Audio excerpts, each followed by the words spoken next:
मधुपुर गांव के अनाथ आश्रम में एक विनोद नाम का लड़का आया था। कुछ ही दिन पहले एक कार एक्सीडेंट में विनोद के माता पिता और बहन की मौत हो जाती है और वो तभी से अनाथ आश्रम में रहता है।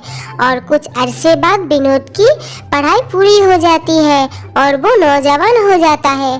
फिर वो अनाथ आश्रम से निकल के बाहर आ जाता है और एक छोटी सी फैक्ट्री में नौकरी करने लगता है और एक छोटा सा घर भी किराए में ले लेता है।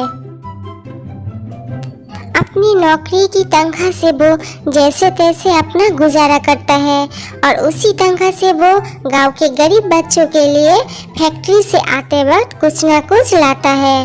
रोज की तरह वो घर आता है और गरीब बच्चों के लिए कुछ ना कुछ लाता है और उन्हें देता है। फिर देखता है कि वो दूर एक बच्चा खड़ा है और उसका नाम मोहित है। विनोद उसके पास जाता है। तुम इतने मायूस क्यों हो? फिर मोहित रोते रोते कहने लगा, घर पे मेरी माँ बीमार है और मेरी एक छोटी बहन है। हमने 2 दिन से कुछ नहीं खाया। फिर विनोद मोहित को अपने घर ले गया और विनोद ने जो खिचड़ी बनाई थी अपने लिए, उस खिचड़ी को एक टिफिन में लेकर मोहित के साथ उसके घर गया तो देखता है उसकी माँ शारदा बीमार है और उसकी छोटी बहन टीना भूख के मारे रो रही है। फिर विनोद टिफिन से खिचड़ी निकाल के मोहित और टीना को देता है। फिर उसकी माँ कहती है, मैं लोगों के घर में बर्तन मांजने का काम करती हूँ और वहाँ का बचा हुआ खाना लाके हम तीनों खाते हैं, लेकिन कुछ दिनों से मैं बीमारी की वजह से काम करने नहीं जा पाई। आप परेशान मत होइए, मैं दवाई लाता हूँ। फिर मोहित डॉक्टर के पास जाता है और उसके पास पैसा नहीं होता तो वो अपना मोबाइल गिरवी रख देता है और दवाई लाके मोहित की माँ यानी कि शारदा को देता है। फिर वहाँ शारदा की मालकिन यानी कि सुमन आ जाती है और वो विनोद से कहती है, मैं कामों से कुछ दिनों के लिए बाहर गई थी।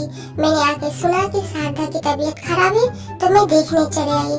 आप बहुत ईमानदार हैं। आप जितना गैरों के लिए कर रहे हैं कोई इतना सगा के लिए भी नहीं करेगा।